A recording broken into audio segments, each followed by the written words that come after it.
Ok, bonjour à vous toutes et à vous tous. J'espère que vous allez bien depuis la semaine dernière. J'ai un petit message pour vous. Comme chaque dimanche, j'essaye de faire du mieux que je peux, du moment, enfin, surtout avec ce que le Seigneur me donne aussi, donc parce que j'ai envie de vous partager les choses. Donc, j'ai un petit message qui s'appelle Marcher par l'esprit. Nous avons la responsabilité, chers frères et sœurs, de marcher non pas par la chair, et de regarder aussi que ce que le Seigneur nous dit dans sa parole, afin que nous puissions entrer dans sa plénitude et ses promesses, et surtout ne pas nous égarer par les esprits des antichrists, d'antichrist qu'il y a autour de nous dans ce monde, qui n'arrête pas de grandir de malheur en fait dans ce monde de perdition. Donc il ne faut vraiment pas qu'on s'égare. Donc voilà, je vais vous donner un verset, j'ai même deux versets pour ça. Donc on va aller dans notre Bible Ostoval et on va aller en Matthieu, Matthieu 10, 16. Donc je me répète, on va en Matthieu 17. Je lis la parole.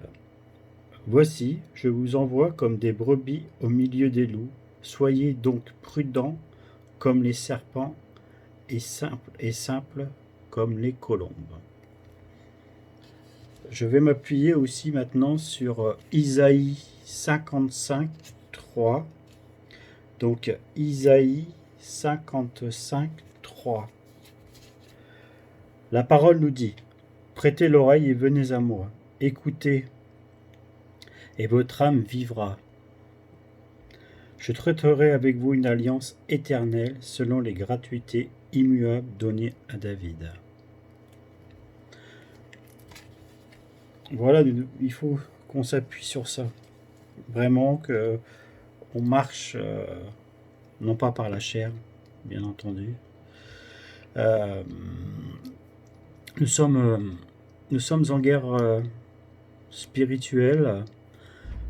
L'armée de Dieu nous lève pour porter sa lumière et briser les ténèbres avec des capacités qui sont bien à lui.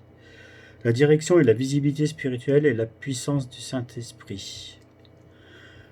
Ne craignons pas, chers frères et sœurs, l'opposition, car notre Dieu nous fortifie, il nous tient et il nous tend la main chaque jour.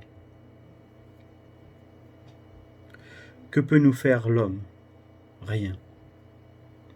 Ne craignons pas encore l'ennemi, il n'aura jamais le dessus sur nous. Satan, pardon, ne vient pas pour, pour dérober. Satan vient pour égorger, détruire.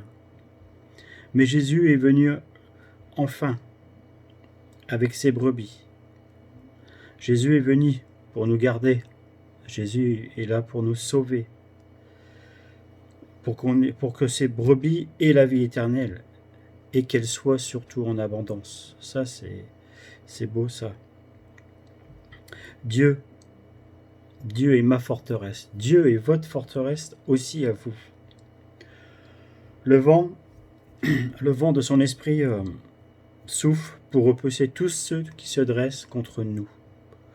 Parce que nous avons vraiment placé sa confiance en lui. Sa confiance, elle est là. Moi, il est dans mon cœur tous les jours depuis. Et j'ai vraiment confiance à ce qu'il fait chaque jour pour moi. Il me guide, vraiment. Et c'est important qu'il fasse la même chose pour vous, parce que c'est vraiment bien de savoir qu'il y a quelqu'un qui est là et qui nous guide. Soyons, soyons remplis par son amour et par sa puissance et la force de son esprit. Et surtout par la force de son esprit. Nous verrons des miracles, des prodiges qui s'accompagneront pour ceux qui croient. Voilà mes frères et sœurs, ce petit message que j'avais à vous partager.